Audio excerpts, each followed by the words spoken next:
Are farm trade shows going by the wayside? Matter of fact, will they die? And if they aren't, which ones will survive? Key into this, I think it's going to be the big ones, the good ones, and the ones that actually deliver value. We're previewing Commodity Classic in this episode of the Business of Agriculture. Hey, Damian Mason here with a question before we hop into this episode of the Business of Agriculture.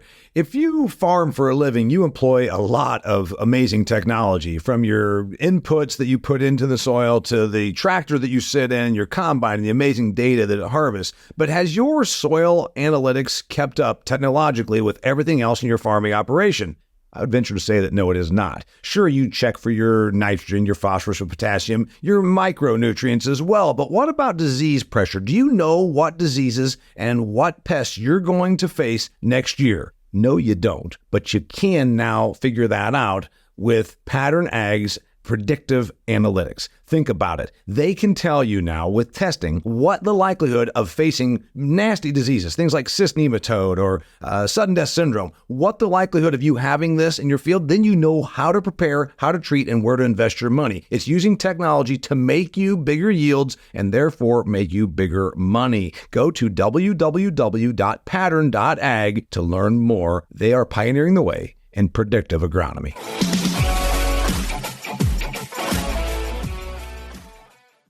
Hey there, welcome to another fantastic episode of the Business of Agriculture. I've got Brandon Wipf. He's one of my buddies. He's with the American Soybean Association, but that's his volunteer job. He's the co-chair of Commodity Classic, but he's actually a farmer in South Dakota, Huron, South Dakota to be exact.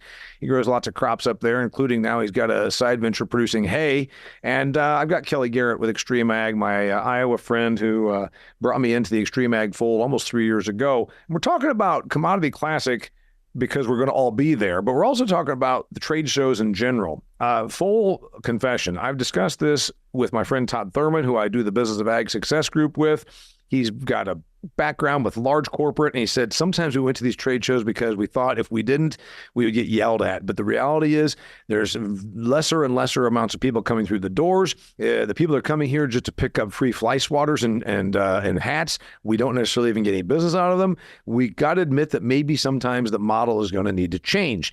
But then there's the ones that rise to the cream, as we should say, that rise to the top. And I think about Commodity Classic. I started going there just 2 or 3 years ago myself with XtremeAg. And I got to tell you, it's the Detroit Auto Show versus 4 guys in a small town park talking about cars. That's, I think, the difference. So what's it going to take for trade shows to stay in existence? And more importantly, for a larger scale, progressive-minded, business-minded farmer, what is the takeaway when you go to these things, and why don't you attend some of the others? So that's what we're kind of covering here today. Brandon, you're in charge of one of the biggest, most premier agricultural trade shows of the year, Commodity Classic. You don't take that lightly, but also, how do you make it not suck? How do you make it still stay good? How do you make it so that we're not just a bunch of FFA kids walking around to pick up free crap from the vendors? Well, I had been attending Commodity Classic for about 7-8 years, and then they asked me to step in and start having something to do with running it, and ultimately this year running it. I've learned so much about trade shows that even though I attended them all my life and all my farming career, things I didn't necessarily realize. So one big differentiator for Commodity Classic is that it is supported by the corporations themselves and not their local dealers. Most of the farm shows that your listeners in farm country go to are fairly local regional events, either county, state fairs, or farm shows that are basically the local dealers bringing inventory from their lot and all their salesmen, and you can visit with them, and the company might send out a rep, and that's it. So the presence is mainly supported by dealers. Commodity Classic is supported by the companies. So they are bringing equipment straight from the factory. They're bringing all of their best reps. You can speak with engineers from some of these bigger companies, and that's been really rewarding for me. And so that differentiator right there is probably the biggest thing that I never realized. I never really stopped to think as an attendee, where is that piece of equipment coming from? What were the logistics like in getting this here? So one of the things that keeps Commodity Classic, top of the heap is that they have tremendous the corporations that feed the farms to, that are the suppliers are there. And yeah, you'll talk to the higher up people, et cetera. Kelly, a farmer of your size is court it. Let's face it. You could spend your whole day talking to sales reps. You know, they talk about the average pharmacy gets called on by 6 seed companies per year. You could see sales reps. You could get invited to trade shows. You do get invited to events all the time. At some point, you got to realize your time is valuable. You run a business. You have employees. You have acres. You have a trucking company. You've got XtremeAg. You've got a lot of things. You turn down opportunities to go to some events.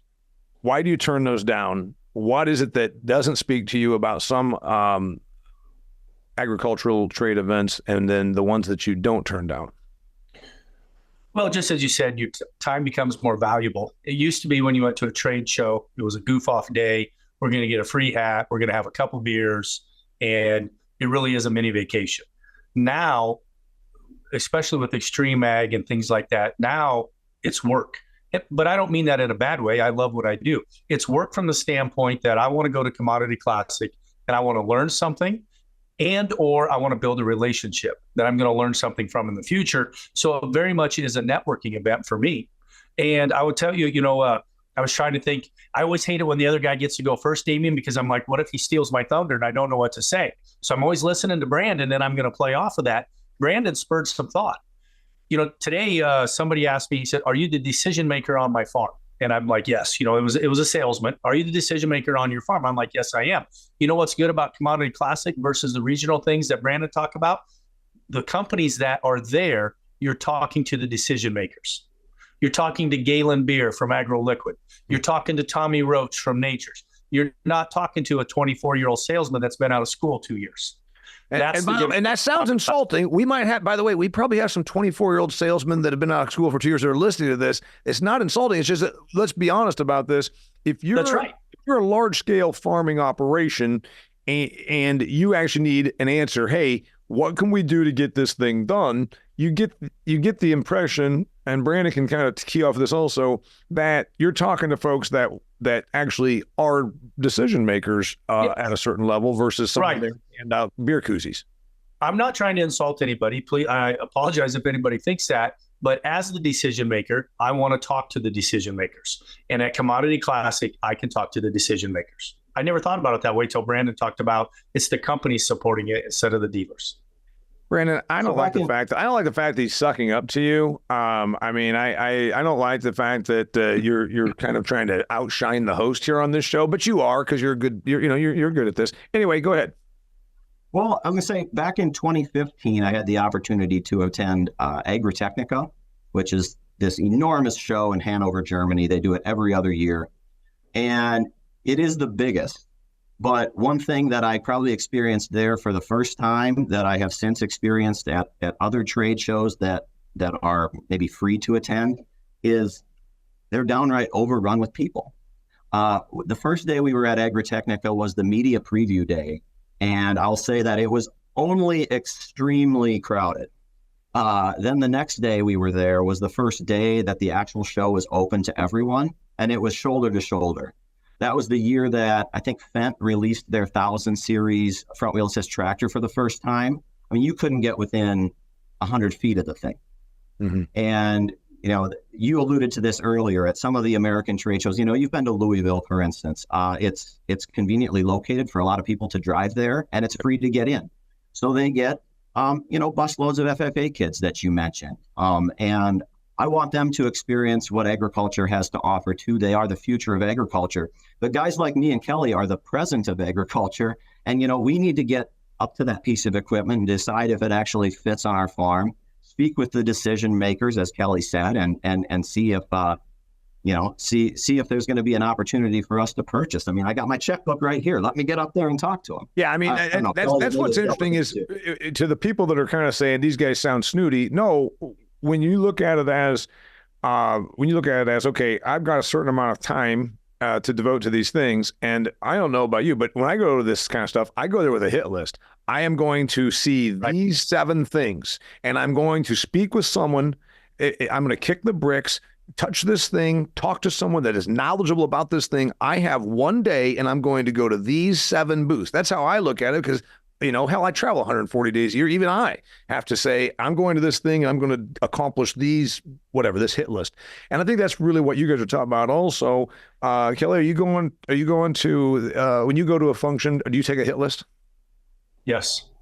There's a list of people that I know I want to see, list of companies I want to see, potentially a new product, but it's the people in the companies. And then I want to network and I want to meet new people. I want to build a new relationship to further along my business. Brandon, the thing that you just spoke of, the commute locate ones, and I'm in no way bashing on any of this. I got hired to do a presentation. It was 2016 Farm Science Review outside of Columbus, Ohio, basically. And Channel Seeds hired me to be there, and they said we're going to use you as a draw, and a lot of following you have, and we're going to put you on stage in our 10th. And they had breakfast, and they had cinnamon rolls, and they had chocolate milk. They had everything. They had straw bales set up, and they had chairs, and they had all that. And we had an audience of about 8 people, and 4 of them I brought. And the thing is, there's the other flip side of it, and it's not, you can say, oh, well, Damian, it's because you sucked. If we went out and gathered everybody within 300 yards of that tent, we'd have still had 8 people. There was a real lack of attendance. And so the tough part is, if you're a corporation, if you're listening to this episode right now, you're very likely, probably 1/2 to 2/3 of my listeners are ag industry folks. You got to start wondering, can you justify the investment of your money and your people to go to trade events versus something where you invite your Brandon and Kelly's to them? And I think that's where the business model is going to flip. Well, what I've had to learn is that, a trade show is this really special kind of weird organism where there's all these different types of organizations and people with their disparate interests. They all have to get value out of the exact same thing. And that's a really unique challenge. I was just trying to make a list of all the different kind of stakeholders that we have. In addition to our attendees, you've got the organizations like ASA and NCGA and NOG and NSP and AEM. Those are the organizations that put the show on, okay? You've got exhibitors and sponsors. They need to get their money's worth out of what they're spending to be there. You have media people that are covering it, and they have their own things that they're looking for. We have government officials at Commodity Classic. There's an angle that most trade shows don't have to think about. Okay, how are we going to logistically handle the Secretary of Agriculture showing up on Friday morning? That's a challenge in itself. And then there's all of the local to the city that we're going in. There's an entire ecosystem of convention and visitors bureau and hotels and all of the different contractors that help us put on the show. All of these people have to feel like they're getting more than they paid for, both in time and money. And it's been a challenging thing to deliver that, but I'm pretty happy with the job that we've done. I don't know that all trade shows can say that. And if you talk to some of the bigger corporate folks, or you don't even have to talk to them, just look at what they've been doing. There have been shows that major ag corporations have been pulling their presence from, and just letting the local dealers support that show.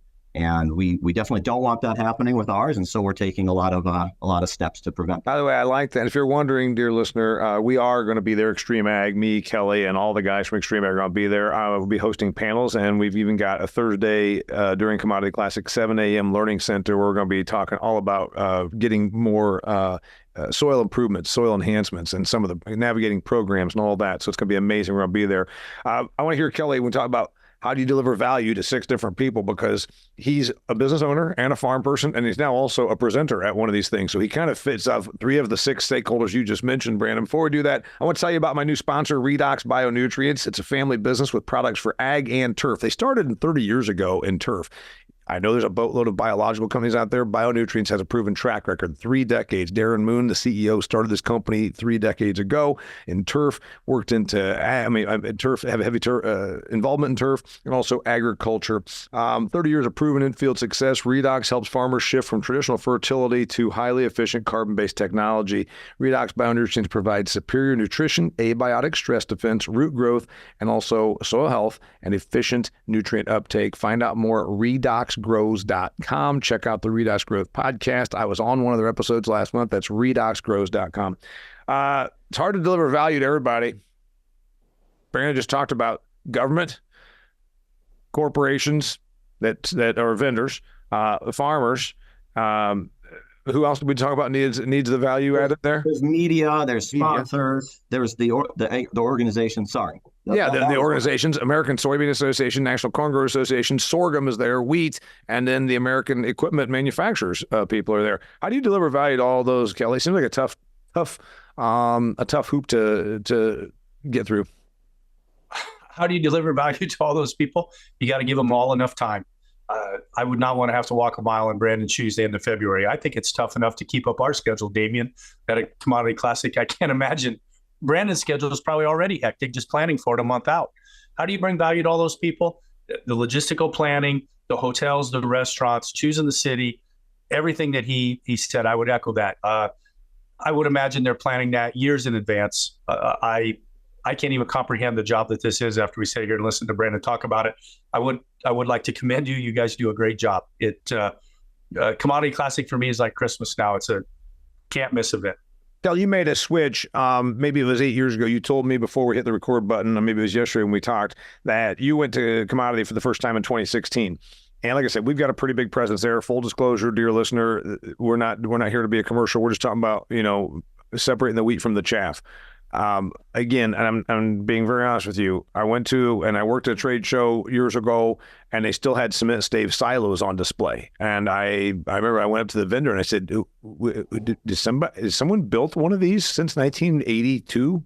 And so, you got to wonder, are you really at the forefront of ag when you're at one of these events? Yeah. They've been doing it since 1960, so they keep coming there, and you want to say, how does this financially justify itself? And that's where I think you got to look at it from the business side of it. For the attendees, it's got to be valuable to everyone. Right. Oh, there's an investment for the companies to go to Commodity Classic, definitely. And for the amount of companies that you see there and for what it costs them to go, they're obviously getting value or they wouldn't continue to go. And like you say, it is the right kind of producer there. It's not the tire kickers. It's not the free hat guys, because the people are paying to go. The progressive farmers, the positive mindset, the decision makers, those are the people, the 6,000, 7,000, 8,000 people that you're going to see at Commodity Classic. Yeah, the first time I went was 2017. We put in Netafim drip irrigation on my farm in the fall of 15. In the growing season of 16 was then my first time with it. And Netafim really encouraged me, Kurt Grimm, encouraged me to enter the NCGA yield contest. And I'm like, who cares? What a waste of time. And so we entered it, very begrudgingly, I entered it. And Kurt said he thinks I'd raise 300 bushel corn, which was beyond my comprehension. I raised 291 bushel corn. And if I raised over 290, I had to replicate the check. So I cheated and I turned in 289.3 because I thought I was behind schedule and I didn't want to take time to replicate the check. I raised the acres a little bit, turned in 289.3. I was disgusted that I'd taken time doing this because I didn't think I'd win anything. I sent it in to make Netafim and Kurt happy, went on without my harvest. That was in November, early November. December 19th, 15th, December 15th or 20th are when those results come out. I won the state of Iowa, no-till irrigated class. Blew me away that we won because I'd never even paid attention to it before. Then Netafim and Pioneer wanted me to go to Commodity Classic, which I'd read about successful farming, but I knew nothing about. I wasn't going to go. Netafim kept wanting me to come. I didn't understand, but it was because they wanted me to hang out in the booth a little bit, because they were wanting to advertise some. And my wife and my mom, Amber and my mom, persuaded us to go. So I went with my middle son, Colin. We went. And, free trip to San Antonio. We're down there and everything is first class. And we're staying in the Pioneer Hotel right across the street from the venue. And I will never forget this. We walk Colin and I walk in, we walk around the corner, and Netafim had Dan Lepkus, Kevin Matthews, and I up in their booth as posters promoting our yields. And I was an addict at that point. That was the first time. I saw my poster up there. I thought Kevin Matthews I still tell Kevin this, he's one of my best friends now, business partner. I thought Kevin Matthews was a celebrity because I'd seen him at Ag PhD. And and I remember getting Kevin's phone number at the end of that first Commodity Classic. Jim and Beach, that still works for Netafim, told me I looked like an 8th grade girl at a Beatles concert because I was so excited to get Kevin's phone number. And like I said, it's a must attend for me now. And, now with XtremeAg, we go to work it and things like that, but I love it. It's not work for me because I love the Commodity Classic. Kelly, by the way, our friend Brandon here is a bit younger than me and you. I think he's still in his 30s.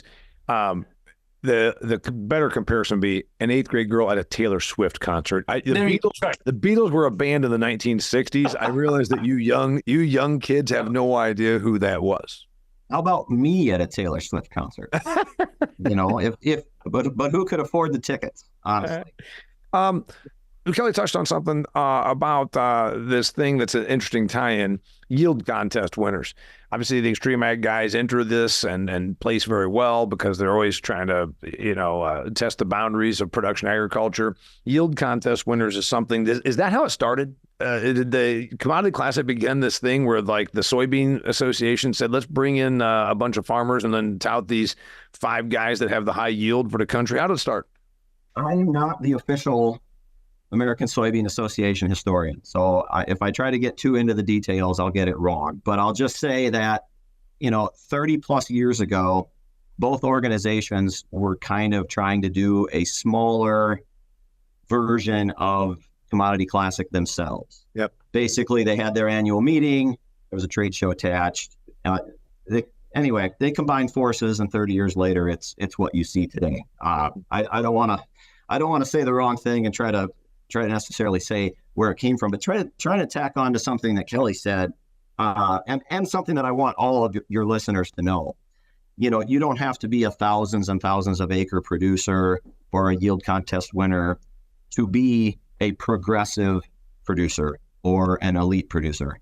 So if someone's listening, they say, well, I only have 700 acres. I would say you need progressive ideas on your farm more, because you have less of an opportunity to really move the needle. In fact, hey, if you farm 700 acres in Northwest Iowa, where I went to college, you could buy and sell me 10 times over. So really, I don't want people thinking that show is for some other type of farmer and it's not me. Do what Kelly did and show up, and I think you'll be amazed at what you can get out of something like that. Well, let's talk about the component that I like is the educational part. That's why we're there. The XtremeAg component is we're there delivering panel discussions, and they don't have that at many of these events. There's a lot of fly swatter handing out and beer koozies and ballpoint pens. Full disclosure also, I had to go to the office store in December and buy pins, and it bothered me. So the last 3 trade shows I went to, I was like those FFA kids. I went around with a bag and got myself like 3 dozen ballpoint pins because I decided I'm not going to buy ink pens, by God. I work trade shows. Anyway, the educational component of it is pretty impressive. Even Kelly, we participate as presenters, but we also sit in on other sessions. We're doing presenting and also listening to them. So the educational component, I think, is fairly... If you're not educating yourself, you're becoming stagnant. If you're becoming stagnant, you're going backwards in agriculture, in any business, but in this one in particular with the new technological advances. Kelly, what do you think? I agree. If you're being stagnant, you're going backwards because everybody else is moving ahead. And I, in no way, shape, or form, want to show that the Commodity Classic is only for a large progressive farmer. I would say that, even at 700 acres, and even if you don't feel that you're progressive, there's going to be more low-hanging fruit for you at Commodity Classic than there is going to be for someone like Brandon and I. So you should go. We get asked that question a lot of times if I'm talking to farmers here, they'll be like, well, using a plant growth regulator, is that only for you, a high yield guy? What about an average guy? I said, an average guy is going to see more gain than we are. I would tell you that Commodity Classic, the analogy would be, is like that plant growth regulator. The less progressive you are, the easier it is going to be to learn, the more things you're going to pick up on, and you should definitely go. Absolutely. It's a little bit like, the only people that go to the gym are the people who go to the gym every day. Well, if you never went to the gym, you'd get bigger results by going to the gym than the person that's been going there every day, because you've never done. If you adopted 3 things, like, hey, I'm going to try this plant growth regulator. I sat in on a session where they talked about, cover cropping methodology, whatever that thing is. Yeah. So go ahead, Brandon, you're nodding your head. Yeah, absolutely. That's another great analogy, Damian. It isn't for people that just go to the gym every day. Yeah. The big benefit is the person that never has been to the gym. You'll get a hell of a lot of results in your first 6 months of doing so. And I think that's the big part. I learn a lot of stuff. Granted, I'm not a farmer. I'm not a 700-acre farmer or a 7,000-acre farmer. But I'm around ag, and I think I'm fairly knowledgeable. And I go to these things, and I always look every event I go to. I'm like, where can I learn something? And there's opportunities at this one that we're talking about, meaning commodity, more than others. Brandon, what do you got? You're nodding your head. Remember, we're an audio-centric platform here, and nobody heard you nodding your head.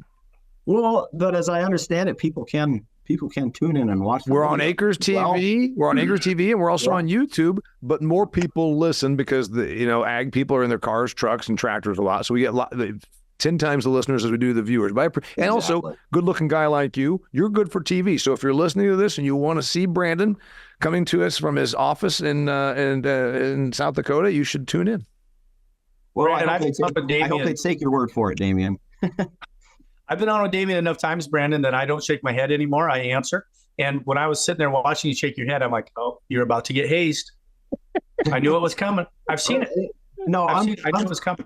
I'm familiar with Damian's product, yeah, but I consume the business of agriculture audio as well in the tractor on my phone. But no, the educational aspect of Classic is probably one of my favorites as well.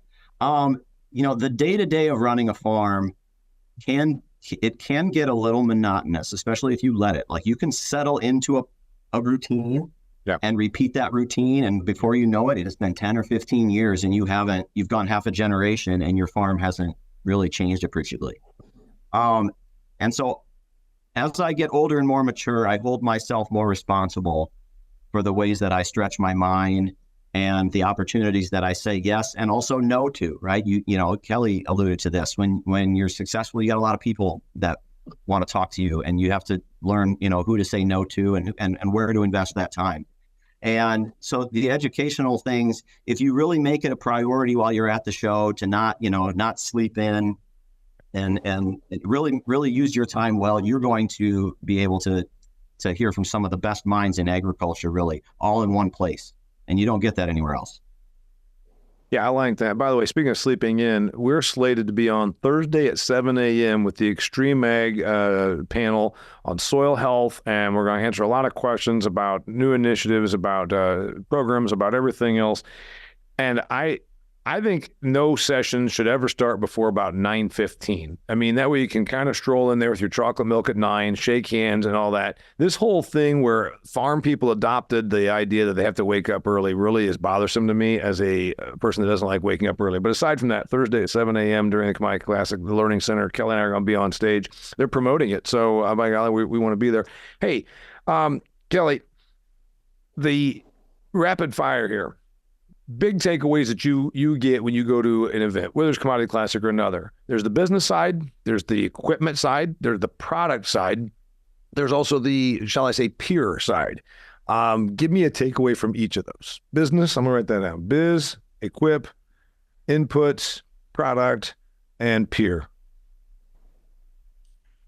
What do you got? Give me a takeaway from any of those that you've gotten, just say in the last 2 years of going to something like the Commodity Classic.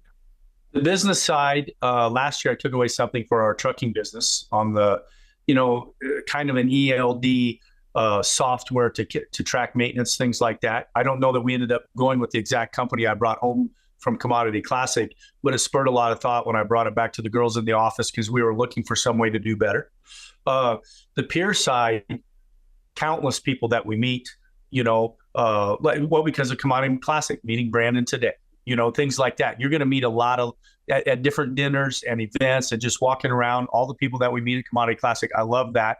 The equipment side is more valuable to me because you can lay hands on it. The equipment that is there, a product we can read about and we can see online and things like that. Now, I still want to talk to the decision makers of the companies like we talked about earlier, but the equipment, when you can see it, And then you can visualize how it's going to work in the field, how it's going to work, especially in my hills. It's a little bit of a radical environment compared to the flatter parts of the country. Well, I want to point out that right there. One of the videos we shot last year was with Fint and their planter that they touted a bigger degree of flexibility for terrain. Right. You take something that's 24 rows, what is a 24-row planter? 60-some feet 60 wide. 60 foot, yeah. 60 feet wide. And so for it to go across, it's one thing with a 6-row planter, but there's a lot of undulation, especially in your part of the world, Kelly, and I saw that piece of equipment. They had the undulation mimicked at the trade show, so you could see that they were still getting the same depth, same soil to seed contact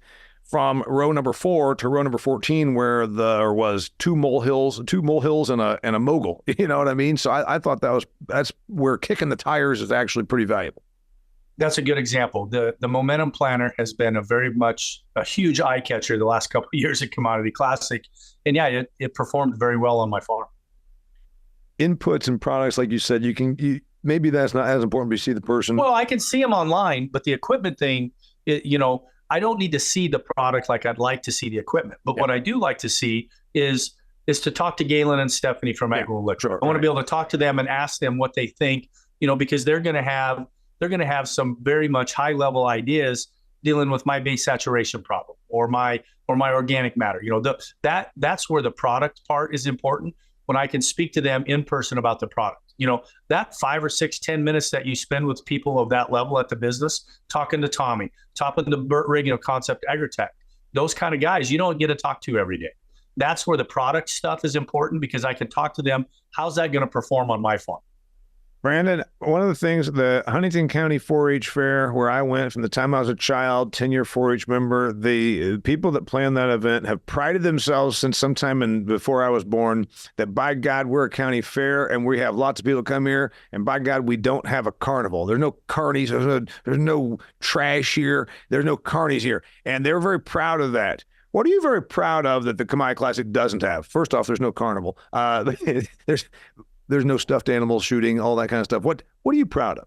What do they not have? What does Commodity Classic not have that actually you think is a benefit? Well, I'm proud that it's really low on the gimmicks. Okay, and we don't have to do a bunch of cheapy things to get to our audience, right? There are thousands and thousands of farmers who are willing to invest the kind of time and money that they have to come to this show. And so I'm definitely proud of the product that we deliver to our exhibitors in terms of who our attendees are. But then I'm really proud of the product we're delivering for the attendees as well, because of who our exhibitors are.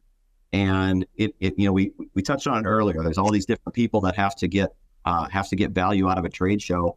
And yes, that's hard, but it's also one of the things that makes trade shows still work. What XtremeAg is going to get out of it in terms of their presence at Classic is magnified by a lot of the things happening at the trade show that may have nothing to do with XtremeAg. If Deere has a bigger presence at our trade show, that's going to bring more people. They might not have come to speak to Damian and Kelly. That might not be their primary reason they came, but once they're there, you're getting to reap the rewards for other people's customers as well. And other people are reaping the rewards for your customers being there. It's a virtuous cycle, and everybody really benefits from everyone's contributions. I'm really proud of that. I like to tie the gimmick thing. I mean, I'm in the events business. I've been for 30 years. There are events that they tout numbers, and let's face it, so do free newspapers. Free newspapers or free print publications say, we are in 60,000 addresses. Well, that's great. How many of those addresses read what you send them? How many of those addresses buy anything that they've read in the ads and what you sent them? Selling numbers is easy to do. Bring out more yardsticks and give away more beer koozies, but is it the right numbers, or what's the value proposition? There's some degree beyond the FFA kids wanting to run around and pick up, free crap to fill their 5-gallon bucket. And that's where I think that you're talking about, instead of no gimmicks, just value, return. Yeah, they are. And our corporate partners want to know who our attendee, what kind of attendees we have. It's just as important as knowing how many of them there were. Kelly, what did I miss? Kelly, what did I miss? Anything? No, I really like the last question where you ask him what it doesn't have. And because of the financial investment and time investment that the farmer has to make, and because of the financial investment and the time investment that the companies have to make, there are no gimmicks. Everybody, it's a good time, but everybody there is serious about getting better. Yeah. So it doesn't have it's what it doesn't have? Wasted time. Because everybody there is serious about getting better, the farmers and the companies. And that's where that's what it should be. I mean, that's really what it should be. It's about information, building your business, improving your business, not getting stagnant, as we talked about, and to Brandon's point, can be kind of siloed out there. You work in rural America, you get your business enterprise. It can be easy to do the same things 3 years, 4 years, 7 years in a row. But Brandon and I live in the sticks in Western Iowa and Southeast South Dakota. We don't live in a buzzing metropolis like Huntington, Indiana, like you. We have to go to places like Commodity Classic to see other people. But does your county fair have a carnival? That could be one of the drawbacks. It does. It does have a carnival. See, and there you go. Well, see, there you go. Brandon, what did I miss from your end? And then we're going to get out of here. Well, one thing that I've run into, and I try to talk about Commodity Classic with other farmers, is they've gotten the impression over the years that it's just for association people. Yeah. Okay. It's just that meeting where the American Soybean Association. Look, I have a passion for public policy. I want government policy that helps farm families do better and have a future that lasts generations. Okay, so that's interesting to me, but a lot of farmers see someone like me in a suit and tie at a microphone talking about government policy, and they think that doesn't seem like me, and it doesn't seem like that much fun, and it doesn't seem like something I'm going to pay a bunch of money and travel halfway across the country to participate in.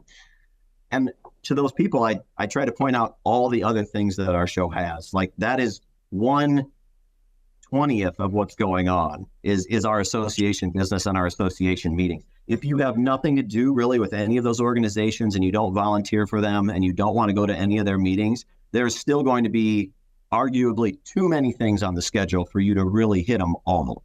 So don't not go just because you think we're here to hear from the Secretary of Ag and we're here to talk about this year's policy priorities for soybeans and corn and wheat and sorghum, et cetera. No, there's just so much to do. Yeah, that stuff actually, that's an interesting point that you should make. You're seeing that from your perspective, and you're probably right. There's a lot of folks that think that that's what this is all about. And it doesn't even hardly hit my radar. When we're there again doing the sessions, which remind you, the dates of Commodity Classic, if you still have time in your calendar and you want to go there, the dates are, is it start on Wednesday the 28th or Thursday the 29th? February 28th. Yep. And then we give people an opportunity to spend their free leap day with us. So that solves a little bit of the time constraint problem, right? So you don't even lose a day in your calendar if you use February 29th because it's a day you got for free. So you give the 28th, Wednesday, February 28th, the free day that nobody even was budgeting anything anyhow, Thursday, February 29th, and then also on March 1st and 2nd. And second. Wrap up the second. Yep. And it ties in. Kelly and I are going to be there with the rest of XtremeAg. We're going to be doing several panels. We're going to be doing some panels with Superior Grain. We're going to be doing some panels with Truterra, my business partner here at the Business of Agriculture. And also we're going to be on a learning center, 7 a.m. Thursday. By God, if I got to wake up at 5, I'm going to bring my A game because you know what? I don't like getting up. Then I'll probably actually drink 2 Coca-Colas and a chocolate milk before I hit the stage. I'm going to be wired. It's going to be, watch out. We're bringing that on Thursday. That's going to be on Thursday, that free day you're talking about, February 29th at 7 a.m. in the Learning Center. I'd really like you to be there. Kelly's going to be talking a lot about, he's the first guy in the United States that got paid for carbon credits. We're going to talk about the journey into soil health and how you can actually make it profitable. What's Kelly always say, by the way? My high yield objective and my sustainable objective are doing what? Converging, because you know what? One doesn't have to be exclusive from the other. We're going to be talking a lot about that. Brandon's going to be there running around, putting on a good show for you. They work really hard. Remember, Truterra is going to be on stage with us on Thursday, February 29th. Truterra can help you in your sustainable journey and become a sustainable as well as high yield and converge just like Kelly is. Go to TruterraAg.com to learn more, but also check out Commodity Classic. I'm going to be there. Brandon's going to be there. Thanks for being on here, guys. Hey, no problem. Appreciate it. Thank you. Nice to meet you, Brandon. And Brandon, if they need to find you because they have a soybean specific question, I suppose we can find you somewhere, right? Yeah, so they can email me at bwipf@sdsoybean.org. You'll see me running all over the place at the show, just trying to make sure everybody's happy. Does a good job. We're really looking forward to welcoming people to Houston. We've never been to Houston before with Commodity Classic, so it's been an extra. There's been more opportunities and challenges because of that, and I'm really happy with what our people have put together. It's awesome. All right, Kelly Garrett, Brandon Wipf, I'm Damian Mason, and this is the Business of Agriculture. Well, that concludes another fantastic episode of the Business of Agriculture. This episode was brought to you by XtremeAg. You know, everybody in agriculture understands the importance of soil health. We also keep an eye on our soil better than we ever did through advanced soil testing. But what if there was a company that provided predictive analytics, not just checking out nutrients and all the elements that are in there, but also could tell you the degree of risk you face with disease and pest pressure? That's right, XtremeAg can do that. They actually can tell you, hey, you're going to have a real issue here. You can proactively treat for corn rootworm or cyst nematode or sudden death syndrome before the problem actually starts costing you yield. Go to pattern.ag, that's www.pattern.ag, to find the nearest rep that can help you start doing better for your soil.